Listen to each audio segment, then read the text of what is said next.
សួស្តីបងប្អូនថ្ងៃនេះលោកគ្រូបន្តដល់លំហាត់លេខ7នៅក្នុងមេរៀនពហុកោណណាប៉ុន្តែលំហាត់នេះវាចូលទៅដល់ពហុកោណនិយ័តណាអញ្ចឹងបងប្អូនចាប់ដើមធ្វើទាំងអស់គ្នាហើយលំហាត់តាក់ទងទៅនឹងពហុកោណនិយ័តវាមានរូបមន្តរបស់វាតទៅទៀតណាអញ្ចឹងបងប្អូនបានស្គាល់រូបមន្ត2រួចហើយគឺរូបមន្តផលបូកមុំក្នុងនៃពហុកោណ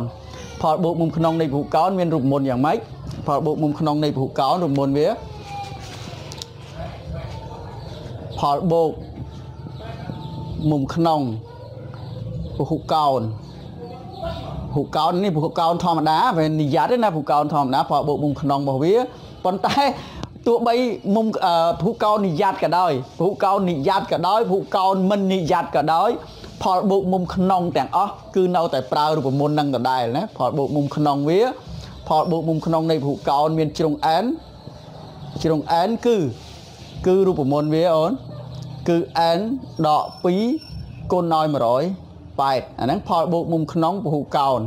ហើយមុំក្រៅផលបូកមុំក្រៅណាយើងចេះអាពីរហ្នឹងណាយើងបានរៀនរួចមកហើយផលបូកមុំក្រៅពហុកោណមានជ្រុង n ដែរជ្រុង n គឺម៉ានអូនគឺ360ដឺក្រេនេះផលបូកមុំក្រៅឥឡូវរូបមន្តមួយទៀតគឺអីគឺមុំក្នុងនីមួយមុំក្នុងមួយចង់និយាយមួយនីមួយនោះមានន័យថាវាប៉ុនគ្នាទាំងអស់មុំក្នុងនីមួយនៃពហុកោណនិយ័តមានរូបមន្តវាគឺតាំងដោយ a ដឺក្រេចុះមុំនីមួយមុំមួយណាគឺមានរូបមន្តវាគឺយកផលបូកមុំក្នុងហ្នឹងគឺយក n ដក2យកផលបូកមុំក្នុងហ្នឹងគុណ180ផលបូកយកមុំក្នុងសរុបចែកនឹងចំនួនមុំឬក៏ចំនួនកំពូលឬក៏ចំនួនជ្រុងហ្នឹងគឺជានិយាយថាចំនួនមុំក៏បានចំនួនកំពូលក៏បានចំនួនជ្រុងក៏បានដែរព្រោះវាតម្លៃវាស្មើគ្នាបើតែជ្រុងប្រមាណកំពូលមានប៉ុណ្ណឹងហើយពហុកោណបើកំពូលប្រមាណមានមុំវាប៉ុណ្ណឹងដែរមានចំនួនមុំប៉ុណ្ណឹងដែរអញ្ចឹងចែកនឹងចំនួនមុំហើយសួរថាចុះលោកគ្រូមិនបានចែកអាហ្នឹងវាប៉ុនគ្នាវាចែកហើយឧទាហរណ៍ថាសិស្ស3នាក់មានលុយសរុប 15000លុយសរុប 15000ហើយសិស្សម្នាក់មានលុយស្មើគ្នាអញ្ចឹងចង់ដឹងចំណែកម្នាក់មិនយក 15000ហ្នឹងចែកឲ្យ3អញ្ចឹងឃើញម្នាក់5000ស្មើគ្នាអញ្ចឹងអាចំណែកស្មើគ្នាហ្នឹងហើយគេចែកអូនណាអញ្ចឹងអាផលបូកអានេះរូបមន្តនេះផលបូកមុំក្នុងសរុបអញ្ចឹងចង់រកមុំតែមួយយកចែកនឹងចំនួនមុំចែកនឹងចំនួនកំពូលណាចំនួនកំពូលមានប្រមាណគឺចែកប៉ុណ្ណឹងបើកំពូលមាន n ចែក n កំពូលមាន5ចែក5ឲ្យតែឃើញមុំសរុបចង់រកមុំមួយគឺចែកនឹងចំនួនណាអូខេអញ្ចឹងរូបមន្តវាបានមកប៉ុណ្ណឹងលោកគ្រូមិនបាច់បញ្ជាក់អីច្រើនទេប្រាប់ប៉ុណ្ណឹងយល់ហើយតោះអញ្ចឹងយើងចាប់ដើមធ្វើទាំងអស់គ្នាដាក់ចម្លើយមកអូនចេះរូបមន្តហ្នឹងអូនធ្វើបានហើយដឹងអញ្ចឹងលំហាត់ហ្នឹងអូនអានសិនអានគេលោកអត់យល់ប្រធានលំហាត់ហ្នឹងគេឲ្យរកអីចូលកណនាចំនួនជ្រុងឬក៏ចំនួនមុំណាចំនួនជ្រុងគឺមានន័យថារក n ហើយចូលកណនាចំនួនជ្រុងមានន័យថារក n នៃពហុកោណនិយ័តអូនលោកគ្រូនិយាយនិយមន័យពាក់ព័ន្ធនឹងពហុកោណនិយ័តតិចពហុកោណនិយ័តគឺជាពហុកោណដែលមានជ្រុងស្មើគ្នាដែលរង្វាស់ជ្រុងរបស់វាដែលរង្វាស់ជ្រុងមានរង្វាស់ស្មើគ្នានិងមុំក៏មានរង្វាស់ស្មើគ្នាដែរអញ្ចឹងតើតែមានទាំងពីរនឹងព្រមគ្នាទើបចាត់ទុកថាជានិយ័តបើសិនជាពហុកោណមានតែជ្រុងស្មើគ្នាពហុកោណដែលមានតែជ្រុងយើងនិយាយថាពហុកោណដែលមានជ្រុងស្មើគ្នាមានរង្វាស់ស្មើគ្នាថានិយ័តអត់ទេអត់ជាទូទៅទេតែគ្រាន់តែជ្រុងស្មើគ្នាមិនប្រកាសថាមុំស្មើគ្នាបានទេចុះឧទាហរណ៍ដូចអីឧទាហរណ៍ចតុកោណស្មើអូនចតុកោណស្មើមិនជ្រុងទាំង4មិនស្មើគ្នាមែនទេចតុកោណស្មើជ្រុងទាំង4ស្មើគ្នាប៉ុន្តែមុំទាំង4មិនស្មើគ្នាទេគឺវាមានមុំវាមាន2គូមានមុំឈោមប៉ុនគ្នាប៉ុន្តែវាអត់អាមុំជាប់គ្នានឹងអត់ប៉ុនគ្នាទេមុំជាប់តគ្នានឹងអត់ប៉ុនគ្នាទេហ្នឹងចតុកោណស្មើអញ្ចឹងលោកគ្រូនិយាយម្ដងទៀតពហុកោណនិយ័តលុះត្រាតែ ជ្រុងមានរវាស់ស្មើគ្នាហើយមុំទាំងអស់ក៏មានរវាស់ស្មើគ្នាដែរហ្នឹងចិត្តទៅជាពហុកោណនិយ័តហើយមួយទៀតដូចជាចតុកោណកែងចតុកោណកែងវាផ្ទុយពីចតុកោណស្មើនោះវិញចតុកោណកែងវាមុំទាំង4ស្មើគ្នាមុំទាំង4គឺមុំ90ដឺក្រេដូចគ្នាប៉ុន្តែរង្វាស់ជ្រុងទាំង4ក៏វាអត់ស្មើគ្នាដែរអញ្ចឹងអាពីរហ្នឹងមិនមែនចាត់ទុកថាជាពហុកោណនិយ័តទេមិនចាត់ទុកជាពហុកោណនិយ័តទេណាអូខេអញ្ចឹងយើងស្គាល់ហើយណាស្គាល់ពហុកោណនិយ័តពហុកោណនិយ័តជាពហុកោណដែលជ្រុងទាំងអស់ស្មើមានប្រវែងស្មើគ្នាមុំមានរង្វាស់ស្មើគ្នាដោយស្គាល់រង្វាស់មុំក្នុងនេះកន្លែងនេះគេសំដៅទៅលើមុំក្នុងមួយឬក៏មុំក្នុងនីមួយមុំក្នុងមួយនេះ A នេះមុំក្នុងមួយនឹងមានរង្វាស់150 160 175អញ្ចឹងលំហាត់មួយហ្នឹងប្រធានលំហាត់តែមួយប៉ុន្តែយើងធ្វើ3ដង3លក្ខខណ្ឌមុំក្នុង150លក្ខខណ្ឌមុំក្នុងវាតើមុំក្នុង150មានចំនួនជ្រុងប្រមាណមុំក្នុង160ដឺក្រេតើមានចំនួនជ្រុងប្រមាណពហុកោណមានជ្រុងប្រមាណអញ្ចឹងយើងដាក់ថារកទៅដាក់ករណីឥឡូវ150ដឺក្រេនេះករណីយើងដាក់ករណីស្មើ150ដឺក្រេអញ្ចឹងបងអូនមើលតែលោកគ្រូធ្វើមួយអូនអាចចេះបានហើយណាហើយយើងដាក់ថាតាមរូបមន្តឬដាក់ថារកចំនួនជ្រុងហ្នឹងគឺ n ណាចំនួនជ្រុងគឺ n ហើយតាមរូបមន្តអូនតាមរូបមន្ត a ដឺក្រេហ្នឹងវាមិនស្មើគេ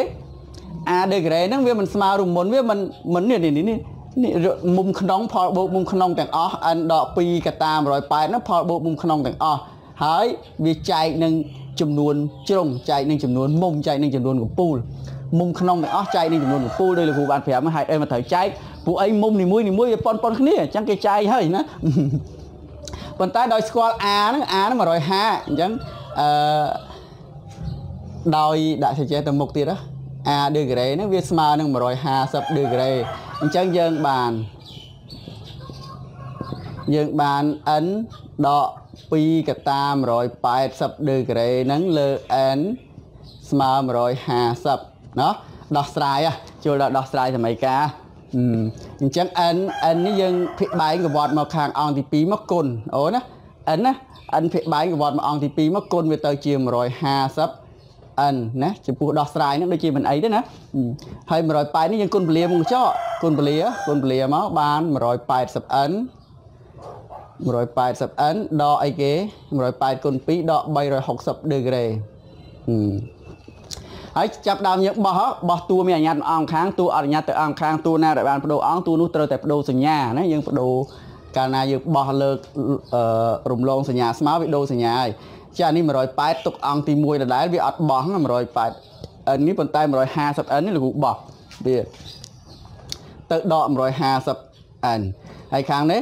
360នេះលោកគ្រូបោះមកអង្គទី2មកវាបូក360ឃើញទេអានេះធ្វើផលដកមកអូន150ដក180ដក150ដកមកទេចេញហើយអាហ្នឹងឃើញ30លេខដាក់លើក្រេឃើញ30ដឺក្រេ n ស្មើនឹង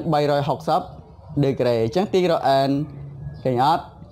ទីរក n ស្មើនឹង360ដឺក្រេចែកឲ្យ30ដឺក្រេកាត់0 1ចោលដូចគ្នាសល់36ចែកឲ្យ3ដាក់បាន1សល់ទម្លាក់លេខ6ដាក់បាន2ឃើញ12អញ្ចឹងណាដូច្នេះចំនួនជ្រុងគឺ12គឺ12ណាអញ្ចឹងណានៅក្នុងលក្ខខណ្ឌលំហាត់យើងគេឲ្យមុំក្នុងមួយវាមាន150ដឺក្រេចុះនៅមួយទៀតនៅករណីអីគេចុះករណីចឹងធ្វើដដែលករណីអីគេករណី a ករណី a សាចេះទៅករណី a ស្មើ160ដឺក្រេម្ដងអញ្ចឹងយើងបានយកតែម្ដងកុំសេវេដាក់ថារកចំនួនជ្រុងn តាមរូបមន្ត a ស្មើ n ដក2កតា180លើអីគេលើ n អញ្ចឹងដោយ a យើងប៉ុណ្ណាអញ្ចឹងយើងបាន n ដក2កតា180ញាប់ហើយព្រោះអី ពួកអីវាលំនាំដដែលនេះស្មើគេអាហ្នឹងស្មើគេស្មើ a degree a វា160អញ្ចឹងដាក់160 degree អូនអូខេណាមិនដែរញាប់ដោយសារលោកគ្រូធ្វើខាងនេះឲ្យហើយអញ្ចឹងលោកគ្រូគិតថាយល់ពួកអីមានអីទៅពិបាកណាមើលសំខាន់ចាំរមុនហ្នឹងក៏មិនពិបាកចាំដែរសំខាន់យើងយល់ឲ្យដឹងថាផលបូកមុំក្នុងអានេះផលបូកមុំក្នុងវា n ដក2ក៏តាម180ហើយអាផលបូកមុំក្នុងហ្នឹងលោកគ្រូបានស្រាយកាលមុនរួចហើយរបៀបរកហេតុអីបាន n ដក2គុណ180ស្រាយរួចហើយឥឡូវផលបូកមុំក្នុងហ្នឹងចែកនឹង n អីគេ n ចំនួនជ្រុងហើយយើងដឹងថាហេតុអីបានត្រូវចែកយើងដឹងមូលហេតុអញ្ចឹងទៅដល់ហើយយើងអត់ភ្លេចទេរូបមន្តហ្នឹងអញ្ចឹងដោះស្រាយយើងបោះទៅនេះគុណដែរនេះ160ហ្នឹងទៅជា160 degree n ខាងនេះគុណពលាដូចគ្នាដែរទៅជា180n ដកអានេះ180គុណ2វា360ដដែល360ដដែលទៅបោះ160មកខាងនេះអានេះបោះទៅខាងនេះអា360បោះមកខាងនេះបូក360 degree អា160បោះមកខាងនេះដកអញ្ចឹងវាទៅជា180 degree n ដក160 degree n ធ្វើផលដកទៅអានេះវាសល់20 degree n អានេះសល់360 degree អញ្ចឹងទាញរក n ស្មើ360 degree ចែកឲ្យ20យើងកាត់0អញ្ចឹងដូចគ្នា0នេះ degree នេះចោលអានេះបាន10ម៉ានអូន18ហ៎18ដូចឆ្នេះទៀតហ៎ដូចឆ្នេះចំនួនជ្រុងនៅក្នុងលក្ខខណ្ឌនេះចំនួនជ្រុងគឺ18ជ្រុងចប់ណានៅសល់មួយទៀតលោកគ្រូទុកឲ្យបងអូនធ្វើកិច្ចការផ្ទះសល់175មិនដែរអូនអាចធ្វើបានណាចឹងលោកគ្រូគិតថាអូនអាចធ្វើបានប៉ុណ្ណឹងមិនអីទេណាលំនាំដដែលកាន់ដូរលេខទេអញ្ចឹងជួយធ្វើកិច្ចការផ្ទះហ្នឹងឲ្យលោកគ្រូឲ្យ comment ចម្លើយផងឃើញចំនួនជ្រុងវា n វាស្មើប្រមាណណាអូខេចឹងប៉ុណ្ណឹងចុះជួបគ្នានៅវីដេអូក្រោយណា